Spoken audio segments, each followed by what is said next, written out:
Bonjour, bonjour à tous. Donc, je suis Carole Barkatz, directrice générale de Madines. Madines, peut-être pour ceux qui ne le connaissent pas, nous sommes le média leader sur la tech et l'innovation en France, et notamment auprès des startups qui nous suivent depuis plus de 13 ans. L'idée, c'est certainement pas de parler de moi. En effet, aujourd'hui, le thème, c'est déployer la data et l'IA à grande échelle. Peu de gens l'ont vraiment fait, tout le monde en parle. Donc aujourd'hui, merci, je suis ravie de vous accueillir. Jean-Christophe, Marine et Mathieu. On va parler vrai aujourd'hui, si ça vous va. Alors, on va commencer par une rapide introduction. Marine, c'est 12 ans, donc tu es directrice industrie 4.0 de Michelin, 12 ans de transformation industrielle au BCG, 3 ans à l'intérieur chez Michelin. Tu sais ce que ça coûte de passer de la stratégie à l'exécution. Jean-Christophe, 20 ans chez Eramet. Tu reviens d'Argentine où tu as construit une usine de lithium à 4000 mètres d'altitude. Et tu as tout branché from scratch. Je vous promets un sacré programme tout de suite. Mathieu, tu es le cofondateur d'Optimistic, 200 usines équipées aujourd'hui. Tu sais ce qui marche et ce qui possiblement échoue chez tes clients. Et donc, tu vas revenir sur tes retours d'expérience. Merci à vous trois d'être là. On va commencer d'abord sur la première conversation qui est comment on scale, comment on saute le pas. Et Marine, première question est pour toi. Donc Michelin, vous avez formé 12 000 collaborateurs à la data, vous avez déployé des outils dans des dizaines d'usines. Sur le papier, c'est un succès. Et pourtant, tu dis que ce n'est pas si simple de déployer l'IA à grande échelle. Est-ce que tu peux nous raconter aujourd'hui où est-ce que vous en êtes et comment on fait pour avancer, et qu'est-ce qui coince aujourd'hui pour la déployer beaucoup plus vite? Merci Carole, bonjour à tous. En effet, donc chez Michelin, on a un principe fondateur qui consiste à se dire qu'il faut donner la responsabilité à la personne qui fait l'action, et donc au plus proche du terrain. Et donc dans notre transformation, on a une approche tournée autour du citizen developer. Et donc en effet, on a formé aujourd'hui, on a à peu près 75% des 86 000 collaborateurs du manufacturing qui ont acquis des compétences autour de la data et du digital. Et on leur a débloqué l'accès à la donnée et on leur a mis dans les mains des solutions qui leur permettent de faire de la data visualisation, des apps et de l'analyse avancée. Et ça a généré énormément de valeur et puis bien sûr un engouement pour la transformation et la digitalisation. En revanche, ce qu'on a vu, c'est que quand on veut aller chercher des solutions digitales et de l'IA qui est plus transformante en fait sur nos processus, on ne peut pas le faire avec cette approche. Et donc c'est là où on a abordé une autre approche plus top-down, en allant chercher des produits digitaux et des algorithmes qu'on va développer différemment. Et on a besoin de travailler sur un certain nombre de fondations autour de la data, de notre informatique et puis de nos automatismes aussi. Très clair, je te remercie. Merci pour cette première introduction. Pour toi, Jean-Christophe, donc, est-ce que tu peux nous raconter ton projet? Donc, je disais tout à l'heure, tu reviens d'Argentine. Comment on construit from scratch? Et qu'est-ce que ça change vraiment? Est-ce que ça change vraiment la donne ou finalement est-ce que les obstacles reviennent? Voilà, je te laisse introduire. Bonjour à tous, merci pour l'invitation. Donc effectivement, je reviens de 4 ans de vie en Argentine sur les hauts plateaux andins. Donc on a construit une usine d'extraction de lithium à 4000 mètres d'altitude. Donc de nombreux challenges, non pas que techniques, mais des challenges aussi environnementaux et humains. Et en ce qui concerne on va dire la construction des systèmes, donc j'étais en charge de construire tous les systèmes dits de gestion, les systèmes également de production, les systèmes de contrôle et de supervision. Donc un projet Greenfield, il y a un petit peu moins de complexité au début, enfin en tout cas c'est ce que je croyais, puisqu'on peut installer les standards dès le départ. On n'est pas sur un projet Brownfield avec un existant, donc on peut installer les standards tels que définis, j'allais dire, au niveau corporate. Quand je dis que ce n'est pas aussi simple que ça, c'est que les standards sont des standards techniques, mais il n'est pas forcément évident tout au début de mettre en musique tous les acteurs. Quand je dis tous les acteurs, effectivement, il y a l'IT. Dans un monde traditionnel, il y a l'IT, il y a l'OT, il y a les automaticiens, il y a l'équipe de process, il y a les équipes de production, il y a les équipes de construction également, il y a les équipes d'excellence opérationnelle et de maintenance. on s'est rapidement aperçu que, donc on avait fait toute la phase de design, et on s'est rapidement aperçu que lors de la phase d'installation, de transformation, ce que l'on avait designé n'était pas si efficient que ça sur le terrain. Pourquoi? Parce que les équipes IT avaient conçu des choses dans leur coin. Pourquoi? Parce que les automaticiens avaient conçu des choses dans leur coin. Et les équipes process pensaient avoir ces données-là. Les équipes de production pensaient avoir ces données-là. Donc on a mis en place tous les systèmes tout au début. Et très clairement, ça ne marchait pas comme on le voulait. L'usine ne montait pas en charge comme on voulait. Et donc on a rapidement décidé de mener une convergence IT-outil. Donc convergence au niveau technique, mais surtout au niveau humain, au niveau organisationnel. Ça voulait dire quoi? Ça veut dire que les équipes IT ont travaillé main dans la main avec les équipes OT. D'ailleurs, c'était la même gouvernance, c'était la même équipe.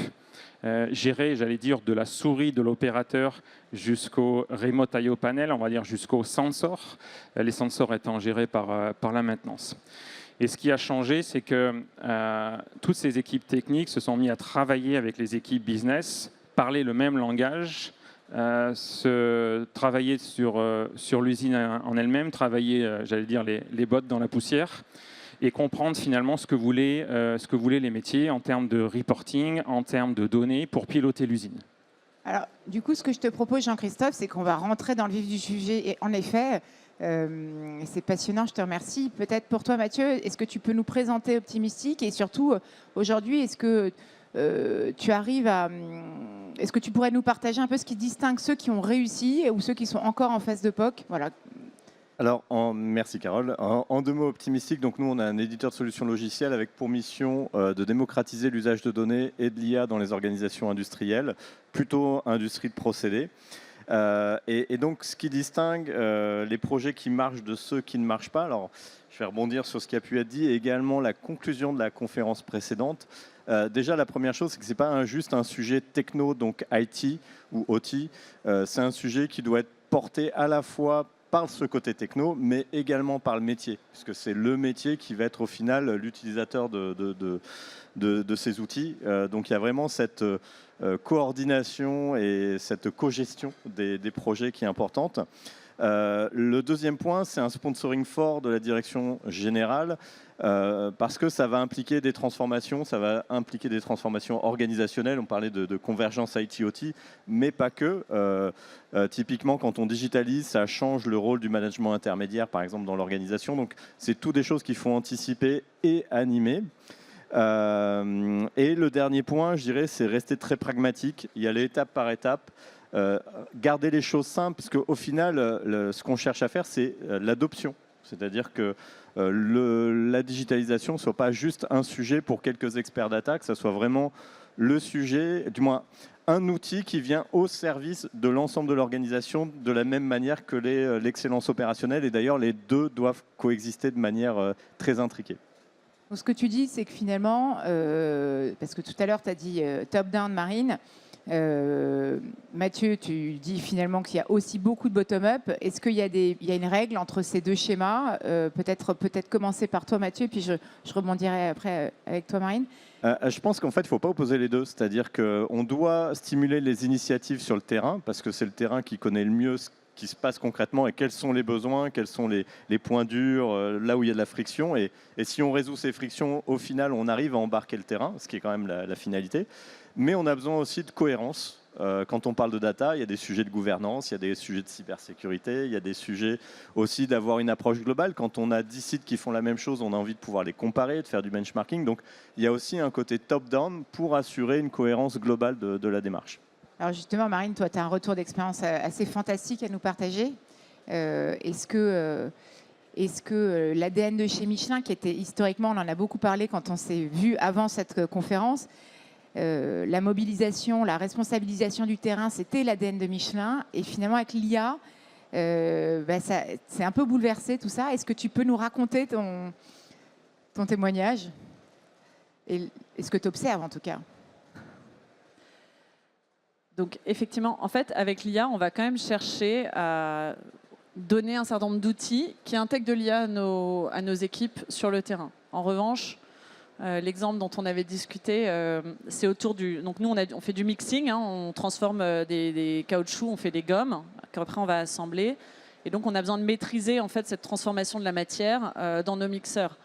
Et ça, c'est des sujets qui sont très compliqués en fait. Enfin, c'est des niveaux de recherche qui sont très avancés chez nous.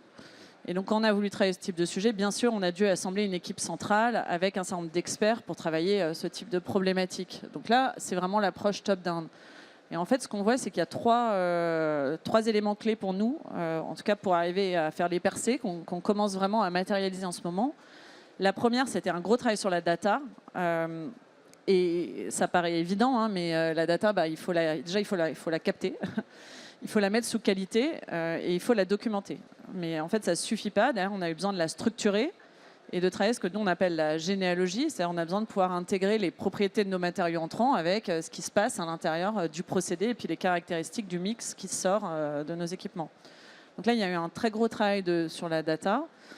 Et en fait, tout ce travail à la fois sur la data et derrière sur nos modèles, ça ne peut pas être juste de l'informatique et du digital. En fait, on a besoin d'intégrer notre outil, nos automatismes, parce que cette donnée, on la capte de nos automatismes et de nos systèmes d'information.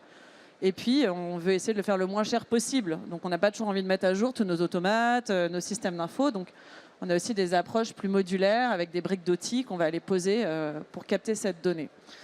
Et là, il y a tout un chemin qu'on est en train de faire, on en reparlera, je pense, qui est de converger nos architectes en fait, informatiques et nos architectes automatisme pour vraiment faire une architecture IT-OT dans la conception de nos solutions. Et ça fait une énorme différence pour nous derrière dans ce qu'on essaye de faire. Et le dernier élément qui est très, très différent, critique, c'est que l'approche du data scientist, bien sûr, avec l'expert du procédé qui travaille le modèle de données opérationnel de ce qui se passe, c'est bien, mais ça ne suffit pas. On est allé hybrider nos modèles avec des modèles physiques de transformation de la matière, de notre recherche et développement, notre conception produits et matériaux. Et là, on est vraiment allé être capable à la fois de prédire la qualité d'un mix, mais aussi d'aller ré-ingénierer le recettage. Et ça fait une énorme différence. Et on a monté des plateformes d'innovation croisée avec les différents experts. Voilà. Donc ça, typiquement, ce type de sujet...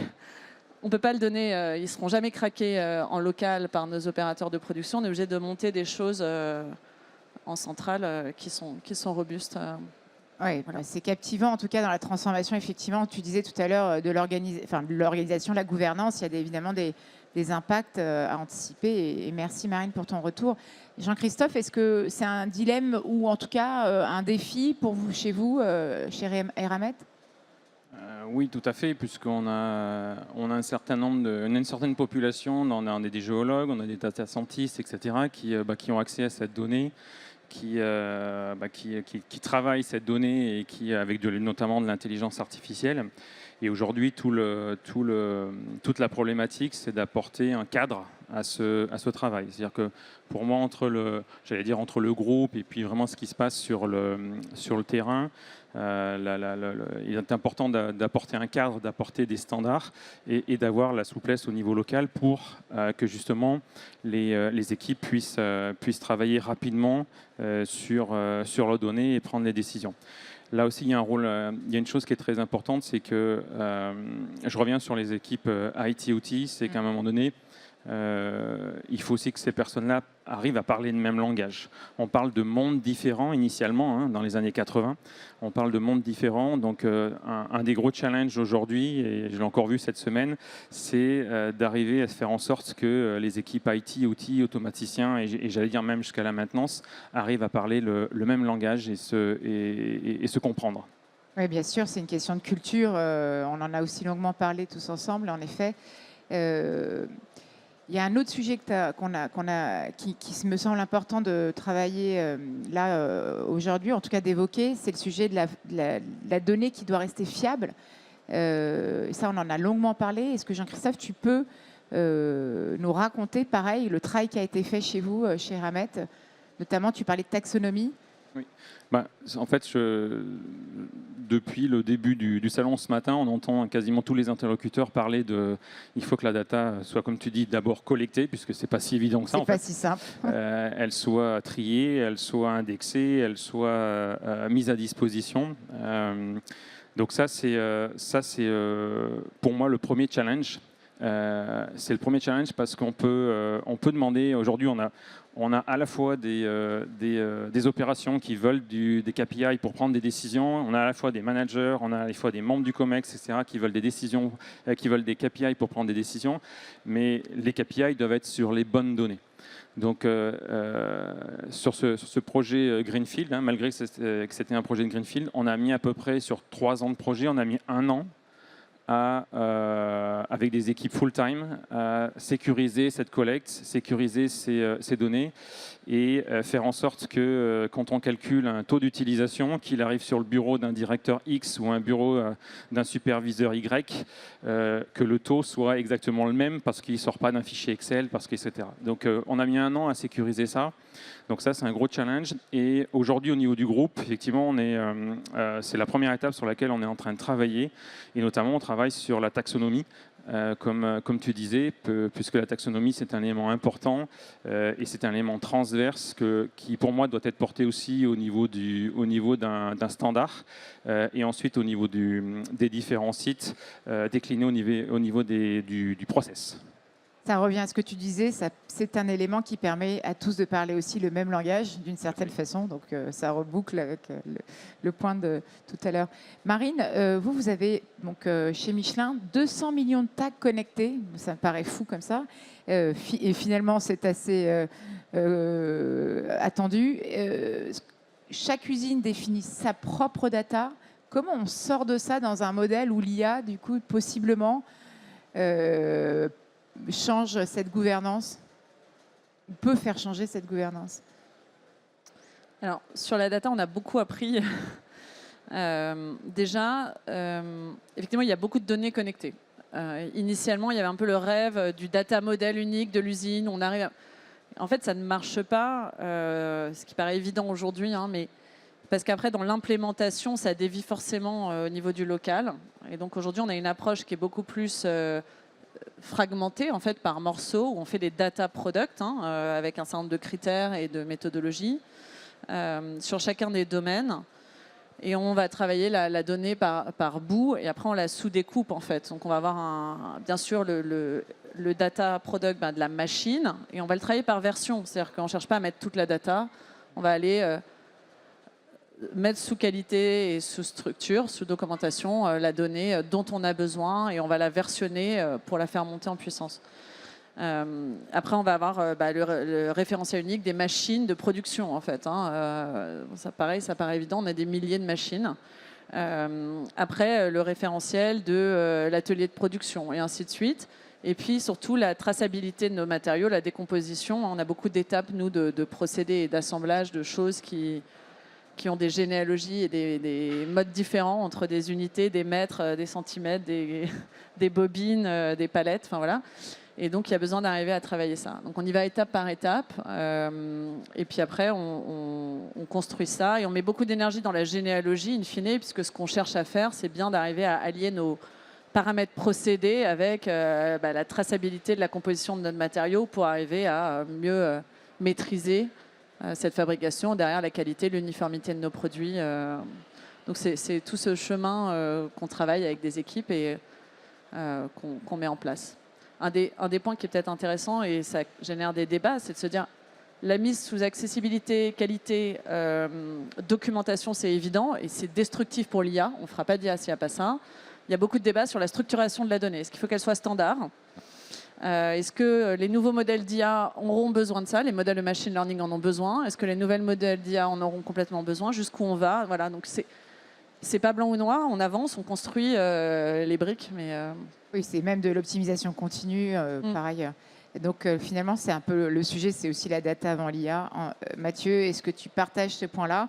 Et autre question, combien de temps il faut pour avoir une donnée suffisamment fiable pour déployer un premier modèle de valeur IA?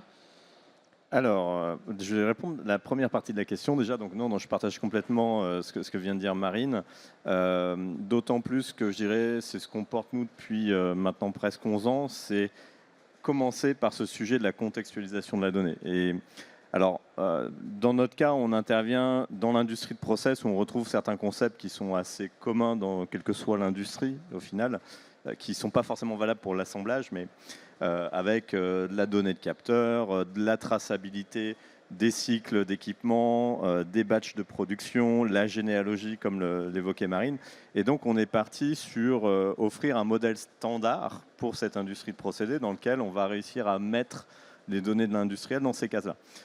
Pourquoi je détaille ça? C'est que quand on parle de mettre en œuvre de l'IA, si on lui explique les concepts de chacune de ces typologies de data, de contexte, derrière, on va pouvoir l'exploiter de manière beaucoup plus efficace, et en particulier sur l'IA générative. Et en fait, le fait que cette donnée soit structurée, ça nous permet d'aller un peu plus, même beaucoup plus loin. Et ça, je dirais, c'est mathématique. C'est-à-dire qu'en théorie de l'information, le contexte, c'est un élément qui fait un gain d'information très fort. Et donc, si la donnée n'est pas structurée et contextualisée, en fait, il y a tout un pan qui ne peut pas être deviné, qui ne va pas pouvoir être généré même par la plus meilleure des IA, parce qu'en fait, c'est une information qui va être une donnée d'entrée pour elle. Donc, en théorie de l'information, comme on gagne en information, c'est une étape, je dirais, qui est indispensable pour avoir un résultat de qualité. Pour autant, il faut que la donnée de base soit de qualité, et c'est là où le sujet top-down, bottom-up peut à nouveau être évoqué, c'est que si on met de la data et des indicateurs, je dirais des outils qui sont basés sur de la donnée quasi temps réel sur le terrain, cette donnée-là, en fait, si on commence à avoir des problèmes de qualité, les opérateurs, les techniciens vont s'en rendre compte. Donc, ils vont pouvoir prendre des actions, déclencher de la métrologie, déclencher des changements de capteurs, des investigations, etc. Ce qui va faire qu'au final, on va pouvoir avoir cette boucle de réaction courte pour, au fil du temps, améliorer la data. Alors, si on en revient au sujet de combien de temps il faut pour déployer de l'IA et quelle qualité, en fait, la question dépend énormément du sujet qu'on souhaite traiter. On a des sujets où on a besoin de jeux de données raisonnables pour monter un modèle d'IA. Si je prends par exemple de la détection d'anomalies, où on va avoir besoin essentiellement de périodes de fonctionnement normales pour calibrer nos modèles, on va dire, en quelques semaines, mois de données, ça peut être suffisant pour faire des choses, et avoir ces périodes de temps avec de la donnée propre, ça se fait. Par contre, si on veut faire un modèle un peu plus complexe, qui intègre d'ailleurs de la physique derrière pour par exemple, faire un genre de jumeau numérique qui permette de faire des préconisations de réglage, etc., en continu, là, il faut de la donnée à la fois de R&D, de laboratoire, mais également de la donnée réelle de production qui soit qualitative. Et là, on peut être sur des temps plus longs parce qu'on n'a pas forcément ce niveau de qualité de données et les profondeurs d'historique. Alors, en fait, là, il y a un truc qui est un peu antinomique. On a été biberonné avec l'excellence opérationnelle, le contrôle statistique des procédés, etc. On a voulu maîtriser la variabilité, la réduire à néant dans les usines.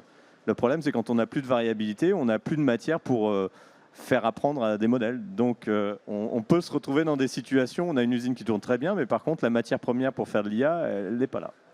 Oui, tu as raison, il y a quand même en effet des dogmes aussi qui sont remis un peu en cause, tu as raison. Marine, finalement, donc on a travaillé tout le sujet de la donnée, de la fiabilité, effectivement, à la fois dans sa collecte et dans son traitement. Tout à l'heure, tu disais que tu avais travaillé sur une convergence de la gouvernance de ton organisation, avant même finalement de travailler une convergence technique. Et donc tu parlais tout à l'heure d'architecte SI et d'architecte automatisme que tu avais regroupé. Ça change quoi? Qu'est-ce qui t'a forcé à faire ça finalement? Voilà. Alors, c'est quelque chose qu'on a mis en place là en début d'année, donc on va voir les résultats tangibles. Mais le présupposé, c'est de se dire, en fait, on a des automaticiens qui pensent machine, et puis on a des informaticiens qui pensent cloud, IA. Et en fait, quand on va vouloir chercher demain un monde où on veut avoir des modèles d'IA qui vont les réguler ou impacter sur nos procédés et nos machines, il y a un moment, il va falloir que ça s'intègre. Et donc, on a regroupé nos architectes pour arriver à concevoir des solutions optimales. Et un des éléments sur lesquels nous, on l'observe concrètement chez nous, c'est tout ce qui est vision. C'est-à-dire qu'on va avoir d'un côté le monde de l'ingénierie automatiste qui va aller chercher plutôt des smart cams qui ont des modèles d'IA embarqués pour faire des régulations et de la détection. Et de l'autre côté, des équipes informatiques qui vont plutôt chercher des modèles d'IA cloud et des entraînements et du labelling. Et, voilà. Et notre solution la plus avancée sur de la détection et de la régulation, en fait, elle est hybride, elle fait les deux. C'est-à-dire qu'elle intègre l'équilibre des deux. Et puis, ce n'est pas les mêmes modèles de coûts, parce que d'un côté, les caméras coûtent très cher, derrière, l'implémentation est plus simple. De l'autre côté, les caméras coûtent pas très cher et c'est plus le modèle. Donc, pour le passage à l'échelle, c'est plus puissant. Et donc, on est convaincu qu'il faut qu'on intègre la conception des deux pour chercher justement le bon équilibre et la bonne conception dans ce qu'on va faire demain. Et toi, Jean-Christophe, pour un automaticien qui a toujours eu sa donnée dans son PLC, tu nous diras ce que ça représente pour toi, chez Eramet, de l'ouvrir vers du cloud ou vers des équipes IT? Déjà, juste avant de répondre à cette question, je pense que aujourd'hui, nos systèmes sont des systèmes intégrés. Quand je dis système intégré, c'est que traditionnellement, on avait des systèmes de collecte, donc notre système SCADA, notre système de sensor SCADA, notre système d'historisation, notre système de gestion de la production, notre système de reporting, ERP, etc. Tous ces systèmes aujourd'hui,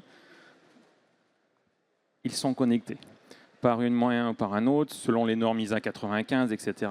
Donc à un moment donné, ces frontières qui existent depuis des années, elles sont en train de tomber. Elles sont en train de tomber selon des modèles de cybersécurité, etc. Donc pour un automaticien, qui lui a effectivement depuis 40 ans, l'automatisme c'est le cœur, c'est ce qui permet de superviser, etc. L'ouvrir sur des technologies dites de l'IT, c'est très compliqué. C'est très compliqué parce qu'il y a la culture de la disponibilité à ces niveaux-là. La disponibilité, donc enfin, à ces niveaux-là, on est au niveau du temps réel. Au niveau de l'ERP, on n'est pas au niveau du temps réel. On n'est pas forcément non plus au même niveau de disponibilité. Donc effectivement, il y a un choc des cultures, en fait. Il y a un vrai choc des cultures entre des automaticiens et des équipes plutôt informatiques de gestion, mais qui commencent aujourd'hui à partager les mêmes technos. Les technos de l'IT vont dans l'outil. Les technos de l'IT de l'outil vont dans l'automation. On est en train de parler de soft PLC. On est en train de parler de virtualisation des PLC, de containerisation. Tout ça, ça vient du monde de l'IT. Donc, effectivement, il y a un vrai choc des cultures, mais qui va aussi dans l'autre sens. C'est-à-dire que le monde de l'IT doit apprendre que le monde de l'outil, en termes de, je reviens sur ce sujet parce que pour moi il est important, en termes de disponibilité, c'est pas du tout la même chose. Si je veux faire un changement sur mon infrastructure, je le fais pas de la même manière sur une borne Wi-Fi qui donne accès à Internet à des invités que l'automate qui permet de superviser la valve numéro 4, 10, 12 et le four numéro 3. Donc, effectivement, il y a un vrai choc des cultures et je pense que ça passe par des formations et ça passe aussi par de l'information sur le fait que demain, ça ne peut plus être siloté et que donc il faut trouver des moyens de se connecter et de pas niveler, mais d'avoir des compétences à tous les niveaux qui sont basées sur l'ISA 95, qui sont basées sur les standards du marché. Ça vous fait réagir, Marine ou Mathieu, sur ce sujet pour conclure ce point? IT, OT, il faut parler le même langage, objectif? Concrètement, les technologies sont en train de converger totalement. Ouais. Je dirais, à l'époque où on avait des automates programmables qui tournaient sur des microcontrôleurs avec des langages obscurs, etc. Aujourd'hui, la plupart des automates sont en fait des PC industriels avec des cartes d'entrée et sortie. Donc on est dans un monde qui est en train de s'unifier sur les langages de programmation, sur les technologies hardware sous-jacentes. Donc il n'y a pas de raison que ça aille pas dans cette direction. Et d'ailleurs, c'est une bonne chose parce que ça permet de gagner en flexibilité. Et on s'aperçoit aussi que les automaticiens n'ont pas forcément aujourd'hui les connaissances de l'infrastructure, du socle infrastructure de l'automatisme. C'est-à-dire qu'on a des automaticiens qui ont un manque de connaissances sur... aujourd'hui, on a des SCADA qui tournent sur du serveur Windows. On-premise sur les usines. On a des réseaux qui sont des réseaux segmentés avec des technologies de l'IT. Donc c'est aussi important que l'IT arrive dans l'outil et que l'outil arrive dans l'IT. Juste pour préciser, moi, alors je ne l'ai pas indiqué, mais j'ai passé 10 ans dans l'industrie lourde avant de créer Optimistic. Et on utilisait à l'époque du DCS. Au final, c'était des ordinateurs qui pilotaient des cartes d'entrée-sortie. Alors ça coûtait plus cher que des automates, mais globalement, c'est des choses qui ne sont pas nouvelles. C'était il y a 20 ans. Donc. Marine? Non, et je pense cet aspect de monter en compétence de nos automaticiens sur des nouvelles technos, elle est essentielle en fait. Et donc, et c'est à la fois côté engineering, côté maintenance, on a vraiment cet enjeu de transformation de nos organisations de compétences. Ça va prendre du temps. Et donc, c'est important, même si les solutions ne sont pas complètement matures, de commencer en fait ce chemin en fait de convergence. Oui, donc en effet, investiguer, écouter les collaborateurs, les voir, aller sur le terrain et effectivement anticiper pour mieux les former et les acculturer, c'est en effet important. Là, on va parler d'un sujet assez intéressant également, la question de l'edge versus le cloud. Où est-ce qu'on en est ? Est-ce qu'on est face à une butée technique ou pas? Est-ce que c'est résolu ou pas? Toi, tu disais, Marine, que possiblement, il y a une vraie question, une vraie interrogation d'architecture dans vos usines. Vous en êtes où, vous, sur le marché aujourd'hui, sur cette question-là? Alors effectivement, nous, ce qu'on aimerait pouvoir faire, c'est d'entraîner des modèles sur le cloud en bénéficiant des GPU, des puissances de calcul, aussi de techno, de modélisation. Mais derrière, d'aller déployer ces modèles en edge sur nos machines avec, tu disais Jean-Christophe, la robustesse industrielle de la production en fait. Et puis la milliseconde ou le centième de milliseconde voilà. De nos machines. Et donc ça, c'est une techno aujourd'hui qui n'est pas encore complètement mature, en tout cas nous de ce qu'on voit. Et donc on essaie de co-développer ces briques avec des géants de la tech pour arriver à demain faire ça. Et pourquoi on en a besoin? Pour créer, parce qu'on pense qu'on va avoir plus de modèles à créer, puis à déployer à l'échelle aussi, et puis pouvoir les rendre plus évolutifs que si on les implémente systématiquement dans nos PLC, sur des boucles en local, dans des cartes, et ainsi de suite. Donc c'est cette communication edge, cloud edge, qu'il faut qu'on arrive à craquer. À craquer. Voilà. Mathieu? Je pense qu'il ne faut pas opposer les deux, dans le sens où les deux sont nécessaires. On ne peut pas collecter de data si on n'a pas du edge, déjà. Ouais. C'est aussi une question de temps de réponse, de qualité de service et autres. Mais j'aimerais rappeler une chose, par exemple, si on prend le cloud sur lequel l'industrie est quand même arrivée un peu tardivement, quand on est un géant du web avec un site marchand, quand on a 30 minutes d'interruption de service, les conséquences en termes de coûts, c'est à peu près du même ordre de grandeur que quand on arrête une ligne de production. Donc je dirais, dans le monde du cloud, il y a cette culture aussi du niveau de qualité de service.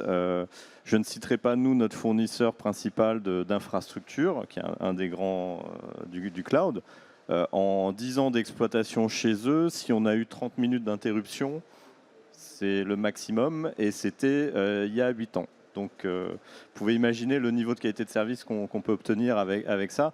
Et il y a cette culture-là. Donc, je pense que les cultures sont assez proches. La question, après, c'est une question de quel est le meilleur choix. En fait, je ne pense pas qu'il y ait de réponse absolue à ça. C'est en fonction des usages. Et ce que tu disais très bien, c'est l'over-engineering, où en fait, il faut aussi savoir calibrer et adapter le meilleur système par rapport aux besoins. C'est ça. Bon, très bien. Super. Est-ce que, Jean-Christophe, tu veux compléter sur ce point-là? Pas forcément. Je propose qu'on passe... Juste un tout petit point. On est en plein développement de ce cadre-là, cloud versus edge. Juste pour l'instant, nos réflexions sont effectivement par rapport à la disponibilité. Quelle data on met au plus près de la production, quelle data on met un petit peu plus loin. Donc toutes nos réflexions sont en lien avec la disponibilité du MES, du PLC, etc. On se dit que c'est du on-prem, c'est du edge, et tous nos reports qui peuvent être en termes de décision attendre le niveau de l'heure ou de l'heure et demie, on peut passer en cloud. Donc nos réflexions tournent autour de ça en ce moment. Intéressant. Très intéressant d'avoir vos 3 retours. Alors là, on va parler de gouvernance, la gouvernance de l'IA. Et on va commencer par toi, Jean-Christophe, parce que tu nous as témoigné d'un retour sur l'histoire d'un alternant qui a développé une application IA en 24 heures Et donc, par rapport à un modèle, une gouvernance comme la vôtre, comment on arrive à piloter finalement cette IA, ces modèles d'IA en interne? C'est une situation auquel on fait tous face, pardon, qu'on soit petit ou grand groupe. Comment on arrive à piloter cette contradiction entre le cas d'usage individuel et la vision collective du grand groupe? Alors tout de suite, très difficilement. Mais on est dans un discours de vérité. Donc, oui. Très concrètement, oui, aujourd'hui, on a des solutions sur le web qui existent où la solution propose à la fois l'infrastructure, propose le modèle de données, propose la base de données, donc le back-end, et propose l'interface, le front-end. Donc, en décrivant les besoins, on arrive à avoir une interface en quelques heures sur le web. Et ça, c'est accessible à tout le monde. Donc, il y a quelques années et encore aujourd'hui, on parlait beaucoup de Shadow IT. Là, on parle de Shadow IA, puisque le Shadow IA, on est vraiment dedans. On a aujourd'hui des data scientists, on a même les équipes de process, les équipes d'exop, etc., qui ont à disponibilité très facilement ces outils.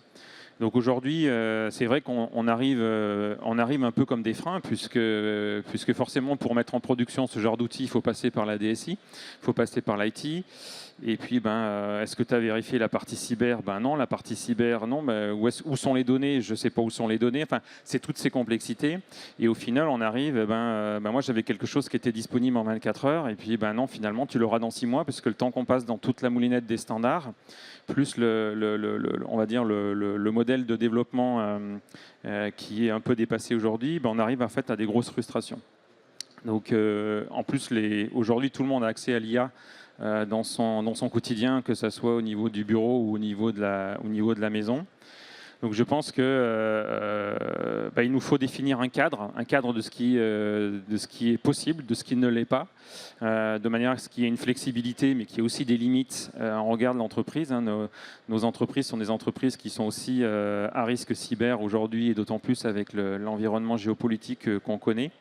Donc il faut développer ce cadre, mais aussi je pense qu'en interne, il faut que nous aussi nous réadaptions pour être en capacité de faire de coder des interfaces en très peu de temps, basées sur ce qu'on a déjà dit, des données qui sont structurées, etc. Mais en face du besoin du métier, être en capacité de fournir des solutions très rapidement avec les dernières technologies qui existent aujourd'hui, les agents de code, le low-code, etc. Donc il faut qu'on migre très rapidement vers ces solutions pour, j'allais dire, contrer toutes ces initiatives à laquelle c'est très difficile de dire non, puisqu'il y a un vrai besoin derrière, mais qu'il faut répondre au niveau d'une entreprise et dans un cadre défini.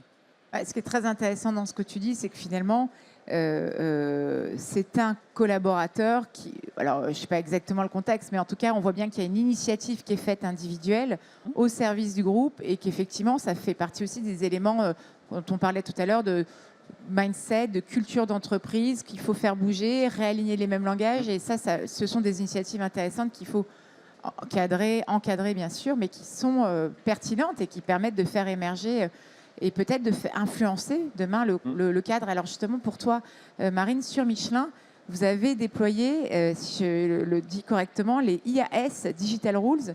Est-ce que tu peux nous en dire plus et concrètement, qu'est-ce que ça change? Ça freine? Ça libère? Comment vous fonctionnez?